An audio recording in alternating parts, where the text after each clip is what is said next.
नमस्कार मित्रों, संस्कृत साहित्य एवं संस्कृति के चैनल पे मैं डॉक्टर हरिनिवास आप सबका महाभारत की श्रेष्ठ कथाओं में स्वागत करता हूं। दुर्योधन की सेना को गंधर्वों ने द्वैत वन के द्वार से ही इस प्रकार से भगा दिया। दुर्योधन को समाचार मिला, शासनैनान अधर्म ज्ञान मम विप्रिय कारिणः यदि प्रक्रीडते सर्वै देवैः शतकृतो। अत्यंत क्रोध में आकर के दुर्योधन कहता है कि स्वयं देवराज इंद्र भी अगर सभी देवताओं और अप्सराओं के साथ मेरा अप्रिय करके और यहां पे क्रीड़ा करने के लिए आए हैं और हमारे सैनिकों को इसके लिए रोक रहे हैं, तो आज उनको भी दंड भोगना पड़ेगा। और इसके बाद तैयार हो जाता है, स्वयं भी युद्ध के लिए तैयार हो जाता है, सभी भाई उसके युद्ध के लिए तैयार हो जाते हैं। गंधर्वों ने चित्रसेन को जाकर के ये समाचार दिए हैं कि भाई हमने तो उनको बड़ा डांटा डपटा था, लेकिन वो तो युद्ध के लिए आ गए हैं। आज्ञा दे दी गई कि भाई अगर वो युद्ध के लिए आए हैं तो गंधर्व कौन से उनसे कमजोर पड़ते हैं। अनार्या शासयेत त्येताम चित्रसेनोत्यमर्षणः। अत्यंत क्रोध में आ जाते हैं चित्रसेन और कहते हैं कि इनको सबको ठीक से पाठ पढ़ाना। इधर कौरव भी राधे कर्ण अपने बाणों की वर्षा करते हुए गंधर्वों की सेना का विनाश करना शुरू कर देते हैं। इधर उधर गंधर्व कटकट के गिरने लग गए हैं। कौरव सेना का भी बड़ा विनाश चल रहा है, क्योंकि दुर्योधन, शकुनी, दुशासन, जितने उनके और सारे भाई हैं, क्योंकि शिकार के लिए आए थे, अस्त्र शस्त्रों से तो सज्ज थे, पूरी सेना तो उनके साथ थी और उसका उपयोग करने का बड़ा अच्छा मौका मिल गया है। कई बार ऐसा होता है कि जो इस प्रकार के राजा, इस प्रकार के सभी लोग होते हैं, उनको एक खुजली सी भी रहती है कि नहीं, एक मौका मिल जाए तो इस प्रकार का कुछ युद्ध हो जाना चाहिए। जब गंधर्वों की बड़ी दुर्दशा होने लग गई तो वो जाकर के चित्रसेन के पास पहुंचे कि महाराज ये तो बुरी तरीके से युद्ध करने लग गए हैं और जैसा आपने सोचा था ऐसा नहीं है। तब चित्रसेन गंधर्व स्वयं उठ के खड़े हो जाते हैं और खड़े होकर के सेना का प्रतिनिधित्व करते हुए सेना के साथ आक्रमण करते हैं। जैसे ही चित्रसेन गंधर्व खड़े हुए हैं, उसके साथ ही सारे गंधर्व जैसे उनको नई शक्ति मिल गई हो, नई ताकत मिल गई हो, एक साथ पांडवों की सेना पे टूट पड़ते हैं।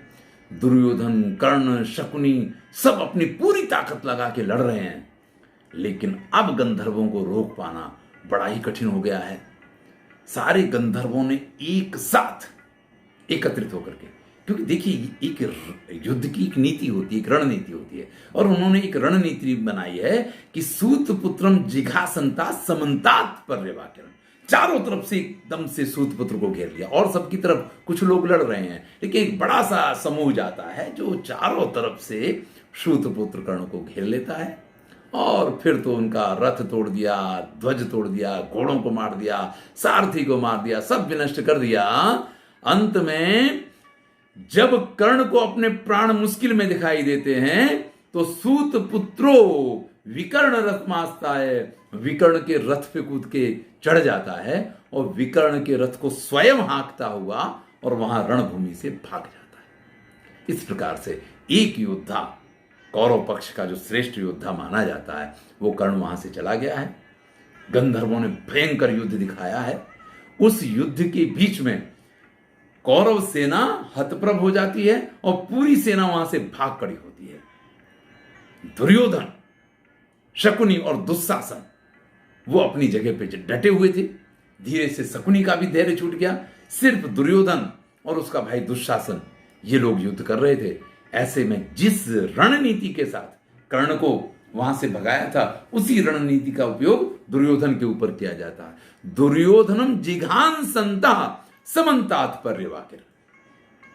चारों तरफ से दुर्योधन को घेर लिया जाता है, वही रथ, घोड़े, हाथी सब उनका समाप्त कर दिया जाता है। जब चित्रसेन गंधर्व दुर्योधन को रथ से नीचे पड़ा हुआ देखता है तो हाथ पकड़ के उसको खींच लेता है, उसको बंदी बना लिया जाता है। दुर्योधन के बाद उनके भाई दुशासन, वो तो उनके पीछे पीछे चलने वाले हैं, उनको भी बंदी बना लिया जाता। सभी सैनिकों को, उनकी स्त्रियों को, मतलब जो भी उनके जो भाग गए वो तो भाग गए, जैसे कर्ण भाग गए, शकुनी भाग गए, और लोग जो भाग गए वो तो भाग गए, लेकिन जो बच गए हैं उनको सबको बाकायदा बंदी बना लिया गया है। इसमें इनकी स्त्रियां भी हैं जो बड़े बड़े गहने पहन के आई थी दिखाने के लिए, उन सबको भी बंदी बना लिया गया है। कुछ सैनिक भागते हुए वहां पहुंचते हैं और समाचार देते हैं महाराज युधिष्ठिर को, प्रियदर्शी महाबाहु धार्तराष्ट्रो महाबला गंधर्वई ह्रियते राजा पार्थास्ताम अनुधावत। हे महाराज, अभी भी युधिष्ठिर को तो महाराज ही कहा जाता है, राजा धीराज रहे हैं। कौरव कुल नंदन धृतराष्ट्र पुत्र दुर्योधन को गंधर्वों ने बंदी बना लिया है और वो उनको लेकर के जा रहे हैं। युधिष्ठिर तो अपने यज्ञ में बैठे हुए थे। भीम ने जैसे ही ये बात सुनी है कि वृद्धान दुर्योधनामात्यान भीमसेनोभ्य भासत, कि इन सबको लेकर के कोई जा रहा है, तो बड़ा प्रसन्न हो जाते हैं।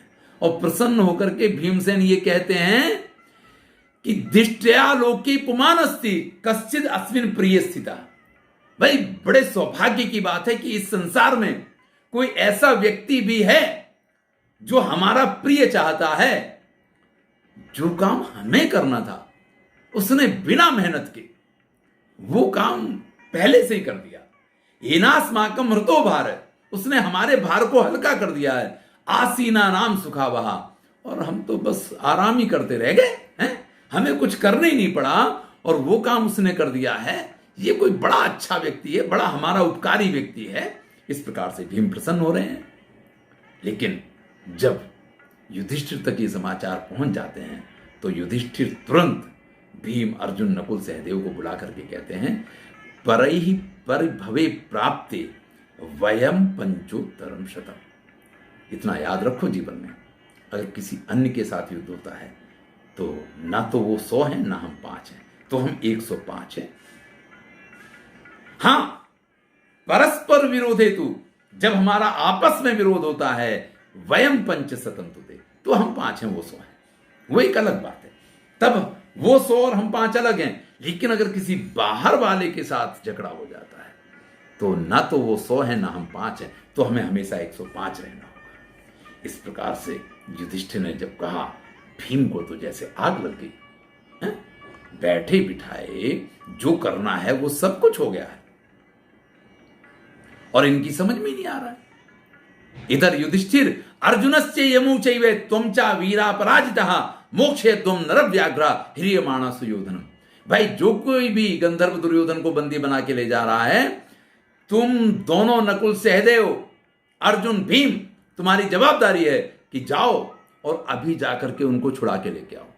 इतना ही नहीं, यहां तक कहते हैं कि मैंने अगर इस समय दीक्षा ना ले रखी होती तो सबसे पहले मैं उठ के यहां से उनको छुड़ाने के लिए गया होता। भीम कहते हैं कि पहले लाक्षागृह में किस प्रकार से हमको जलाने की कोशिश की गई, दुर्बुद्धि ही कृता वीर भ्रसम दैवे ने रक्षिता। ये तो हमारा सौभाग्य था कि हम उसमें से बच गए। आपको कुछ याद नहीं रहता है, आप सब कुछ भूल जाते हैं।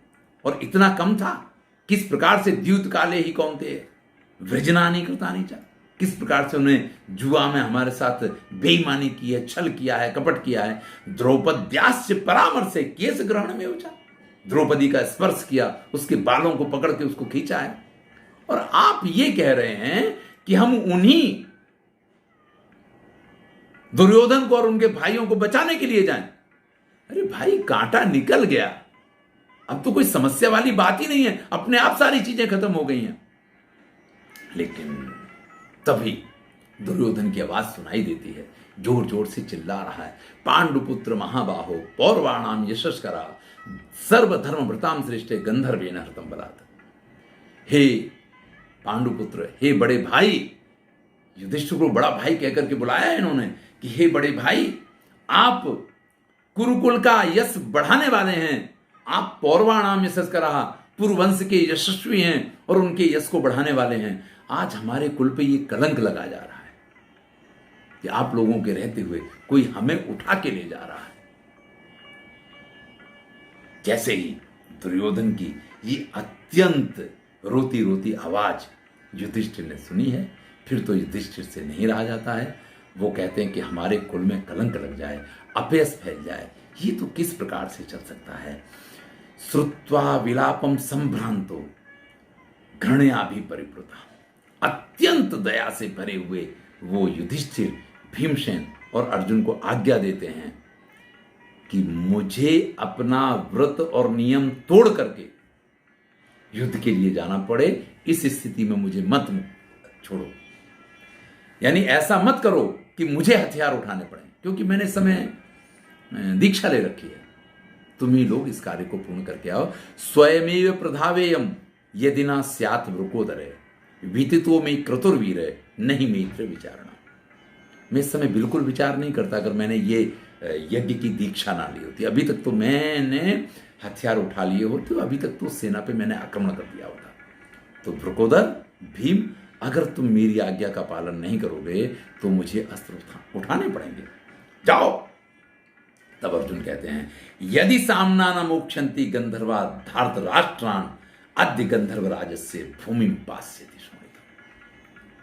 अगर मेरे समझाने से ये गंधर्व धृतराष्ट्र के पुत्रों को नहीं छोड़ेंगे तो आज गंधर्व राज का जो लहू है वो इस पृथ्वी को पीने को मिलेगा। यानी आज मैं गंधर्व राज को भी नहीं छोड़ूंगा। ध्यान दीजिएगा, ये वही चित्रसेन है जिनके साथ 5 वर्ष तक स्वर्ग में रहे हैं अर्जुन, और जिनके पास से सभी प्रकार की शस्त्र विद्याओं का कौशल इन्होंने सीखा है। लेकिन आज बड़े भाई की आज्ञा हो गई है तो वो ये कह रहे हैं कि अब जो होगा वो देखा जाएगा, या तो मेरे समझाने से वो समझ जाए, नहीं तो आज पृथ्वी उनके खून को पिएगी।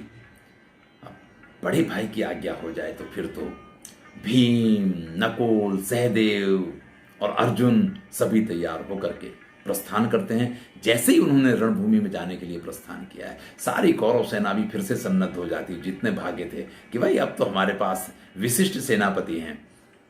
इधर जो गंधर्व भाग रहे थे उन सबको ललकारा गया है और उनसे कहा गया है कि विसर्जित राजानम भ्रातरम में सुयोधनम, हमारे भाई सुयोधन महाराज को आप मुक्त कर दो, नहीं तो तैयार हो जाओ। गंधर्व तो इस समय एक युद्ध में जीत प्राप्त हुई है और सबको बंदी बनाया है, जिसमें बहुत सारी सुंदर सुंदर स्त्रियां भी हैं, और ऐसे में इनको कोई छोड़ने की बात करे तो ये बात जल्दी समझ में आए ऐसी है ही नहीं। तो फिर से युद्ध के लिए उतर जाते हैं। लेकिन अब आप समझ सकते हैं कि जो अर्जुन निवात कवचों का संहार करते हैं, जो अर्जुन तरह तरह के दानवों का संहार करके आए थे, उनके सामने इन गंधर्वों की क्या विसात थी। फिर भी वो गंधर्व अर्जुन के साथ युद्ध करने के लिए तत्पर हो जाते हैं। अर्जुन उनसे कहते हैं न तद गंधर्व राजस्य युक्तम कर्म जुगुप्सितम। ये गंधर्व राज के लिए कभी भी योग्य नहीं माना जा सकता है कि पर दहाराभिमर्शस्य मानुषस्य समागम, कि वो मनुष्यों की स्त्रियों को इस प्रकार से ले जाएं, उनके साथ समागम करें या उनका इस प्रकार से अपमान करें, ये किसी भी तरीके से उनके लिए योग्य नहीं है। इसलिए आप लोग जल्दी से इनको छोड़ दो।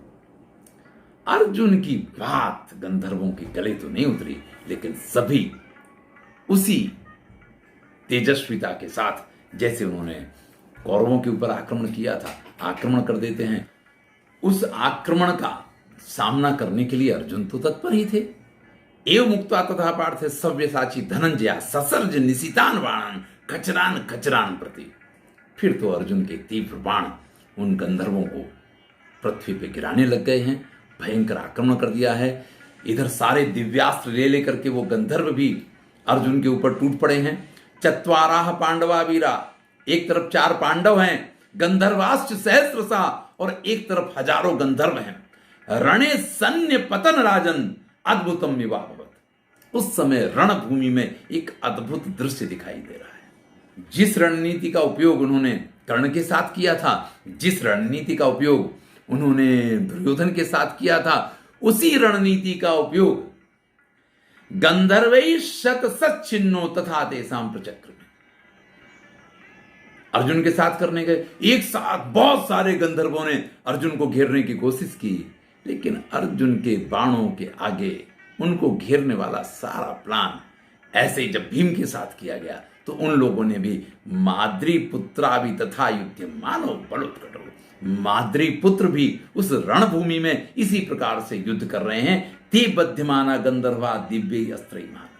अब तो स्थिति ऐसी हो गई है कि सारे गंधर्व मर मर के गिर रहे हैं। और जब इस प्रकार की उनकी स्थिति देखी तो जिनको उठा लिया है उनको छोड़ने की तो इच्छा है ही नहीं। इसलिए सभी गंधर्व उन दुर्योधन और उनकी संपत्ति और उनकी स्त्रियों वगैरह को जिनको उठाया था उनको लेकर के आकाश मार्ग से उड़ने की कोशिश करने लग गए। तब अर्जुन ने एक ऐसा इंद्रजाल वाला बाण छोड़ा है जिससे एक जाल में पूरी गंधर्व सेना उन दुर्योधन और उनकी पूरी संपत्ति और सभी के साथ में बंध जाते हैं। चित्रसेन गंधर्व जो अभी तक अर्जुन के सामने रणभूमि में नहीं आए थे, वो छुपे छुपे अपनी गदा लेकर के और अर्जुन के ऊपर आक्रमण कर देते हैं। अर्जुन ने उस गदा के हजारों टुकड़े कर दिए। यहां तो ऐसा लिखा कि सप्तधा 7 टुकड़ों में उसको बांट दिया है और भयंकर युद्ध हुआ। चित्रसेन जो एक तरीके से आप ये कह सकते हैं कि अर्जुन के गुरु हैं, लेकिन अर्जुन ने जब दिव्यास्त्रों का प्रयोग किया है, स्थूणा कर्णेन्द्र जालम चा सौरम चापी तथा अर्जुन है आग्नेयम चापी सौम्यम चा ससर्ज कुरुनंदन है, इन सभी दिव्यास्त्रों का प्रयोग किया है जिनका नाम स्थूणा कर्ण है, इंद्रजाल है, सौर है, आग्नेय है, सौम्य है। इन सभी दिव्यास्त्रों का उपयोग करने के कारण फिर गंधर्व उनके सामने नहीं टिक पाए। जो अंतर ध्यान होकर के यानी जो छुप करके चित्रसेन अर्जुन के साथ युद्ध कर रहे थे, शब्द वेदम समाश्रित्य बहुरूपो धनंजय, धनंजय ने शब्द वेदी बाण का उपयोग करके उनको भी पूरी तरीके से घायल कर दिया है। क्योंकि जहां से आवाज हुई, जब चित्रसेन को लगा कि अरे भाई ये तो अर्जुन का सामना तो हो ही नहीं सकता है, तब वो प्रकट हो जाते हैं। चित्रसेन को सामने देख करके, अपने मित्र को सामने देख करके अर्जुन उनकी पीड़ा के लिए उनसे कहते हैं कि आपको इस प्रकार से नहीं करना चाहिए था। जब मैंने सेना को सूचना दी थी कि वो हमारे भाइयों को छोड़ दे तो उनको छोड़ देना चाहिए था। तब चित्रसेन कहते हैं कि भाई बात ऐसी नहीं है। इन दुर्योधन, शकुनी, दुशासन और कर्ण ने मिल करके जब आप लोगों को परेशान करने की पूरी साजिश की, पूरी तैयारी की, पूरा षड्यंत्र किया, तो स्वर्ग में बैठे देवराज इंद्र ने उस पूरी चीज को जान करके मुझे यहां भेजा कि द्वैत वन में जबकि युधिष्ठिर और द्रौपदी एक यज्ञ का आयोजन कर रहे हैं और वो एक दीक्षा में बैठे हुए हैं, ऐसे में ये कौरव जिस प्रकार से उनको परेशान करने के लिए जा रहे हैं, तुम्हारी जवाबदारी है गच्छ दुर्योधनम बद्ध्वा सहामात्य मिहानय। और उन्होंने मुझसे ये कहा कि दुर्योधन को उसके मंत्रियों के साथ, साथियों के साथ बांध करके यहां ले आओ। धनंजय ते रक्षा सह भ्रातृ मिहारवे। और उन्होंने मुझे ये जवाबदारी सौंपी थी कि मैं यहां वन में आप लोगों को किसी प्रकार की समस्या ना हो, किसी प्रकार की परेशानी ना हो, इसलिए मैं आप लोगों की रक्षा करूं। मैंने इस पापी को तो बंदी बना लिया, लेकिन आप ही मेरे सामने आ गए हैं। तब अर्जुन कहता है अगर आप मेरा प्रिय चाहते हैं, क्योंकि आप मेरे मित्र हैं, तो धर्मराज युधिष्ठिर की यही आज्ञा है, आप इनको छोड़ दीजिए। इसके बाद चित्रसेन अर्जुन के साथ धर्मराज युधिष्ठिर के पास जाते हैं। उनको भी सारी बातें बताई जाती हैं कि किस प्रकार से ये दुर्योधन वगैरह आपको परेशान करने के लिए यहाँ पे आए थे, और इसलिए स्वयं देवराज इंद्र ने आपके सुख का ख्याल करके और मुझे ये आज्ञा दी थी, और हम तो ये जो कुछ कर रहे थे वो आपके लिए ही कर रहे थे। लेकिन अगर आपकी यही इच्छा है तो हम इनको छोड़ देते हैं। और ये कह करके चित्रसेन ने उन बंधे हुए दुर्योधन को युधिष्ठिर के हवाले किया, स्वयं मुक्त नहीं किया है, युधिष्ठिर के हवाले किया है। और युधिष्ठिर ने तुरंत ही दुर्योधन को और उनकी सारी सेना को, जो लोग भी बंदी बनाए गए थे, उनके धन धनान्य संपत्ति और उनकी स्त्रियों को सबको मुक्त किया है। अब विचार कीजिए कि जो आए थे अवमानना देखने के लिए, उनकी खुद की ऐसी अवमानना हुई है, इतनी बुरी स्थिति उनकी हो गई है, इतनी खराब हालत उनकी हुई है, उन्हीं युधिष्ठिर की दया पे वो अपने प्राण बचा पाए हैं। इस प्रकार की स्थिति है। चलिए आगे क्या होता है उस कथा को हम अगली वीडियो में सुनेंगे। मैं हूं डॉक्टर हरिनिवास। और चैनल का नाम है संस्कृत साहित्य एवं संस्कृति। महाभारत की श्रेष्ठ कथाएं चल रही हैं, आनंद लीजिए।